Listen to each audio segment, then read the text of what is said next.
কেরালা সিম। তো কেরালা সিম বর্তমানে এমন একটা জিনিস হয়ে দাঁড়িয়েছে যে প্রত্যেকটা কৃষক কিন্তু এটা চাষ করার জন্য আগ্রহী হয়ে ওঠে। কেরালা সিম বেটার হয়, সেটার ফলনও বেশি হয় আর বেশি দিন ফলটাও ধরে।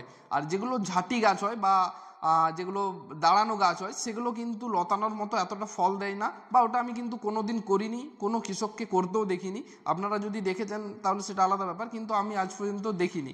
তো এই যে টাইম এটার আগাম জাতের যে সিমটা এটার রোপণ করার সময় হলো, সঠিক সময় হলো জুন মাস থেকে জুলাই মাসের মধ্যে কিন্তু রোপণ করে দিতে হবে। এবং এটার হারভেস্ট টাইম হচ্ছে আগস্ট এবং সেপ্টেম্বর। যে টাইমে সকলেই কিন্তু সিম রোপণ করতে যাবে তখন দেখবেন আপনার হারভেস্ট হচ্ছে, যদি আপনারা এখন এই সিমটা চাষ করেন। তো সেই সময় বাজার মূল্য প্রচুর হাই থাকে, কোনো কোনো বছর 150 থেকে 200 টাকা কিন্তু পর্যন্ত কেজিতে বিক্রি হয়। এবং তার জন্যই এত ডিমান্ড, কারণ এটা চাষ করলে আগাম বাজারটা ধরা যায় এবং অতিরিক্ত পরিমাণে দাম পাওয়া যায়। তো এই ধরনের দেখতে হয় কিছুটা, যেমনটা ভিডিওতে দেখতে পাচ্ছেন, আশা করি ভিডিওতে ঠিকঠাকই বুঝতে পাচ্ছেন। এটাকেই কেরালা সিম বলে, আবার অনেকে এটাকে চড়া জাতের সিমও বলা হয়। তবে এই রকমই দেখতে আরেকটা সিম হয় যেটার নাম ডায়মন্ড সিম, কিন্তু এটা আলাদা, ওই ডায়মন্ড সিমটা আলাদা সম্পূর্ণ, আপনারা যেমনটা দেখতে পাচ্ছেন ভিডিওতে।